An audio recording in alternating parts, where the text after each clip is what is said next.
श्रीजुक्त अनंत दास भोगरी martyr गर्व एवं गौरव सी केवल आमर चार थर विधायक नथिले सी ओडिशा सरकार जड़े मंत्री भाव में दक्षतार सहित कार्य करछंती शासक दलर मुख्य सचेतक रही एवं विजु जनता दलर सीनियर वाइस प्रेसिडेंट हिसाब से अत्यंत निष्ठार सहित दक्षतार सहित कार्य करछंती।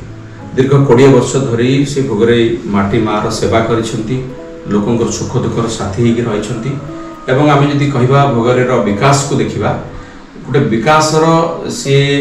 यात्राटी को जो आरंभ करते 2004 मसीहा परठू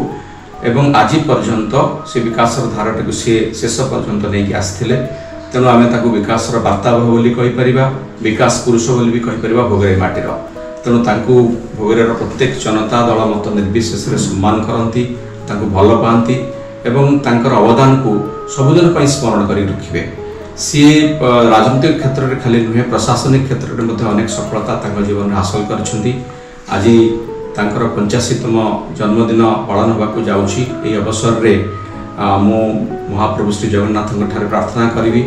तांको दीर्घायु करंतु तांको सुस्थ रखंतु एवं सी जो विकास धाराटी को आरंभ करते भोगरे माटी ताको आगे नवा पाई आमको सेमती रहीकि आम सहित रहीकि प्रेरणा दौथांतु आमको आहरी आगको जीवाई आशीर्वाद करंतु एवं महाप्रभु श्री जगन्नाथ तांको मध्य आशीर्वाद करंतु।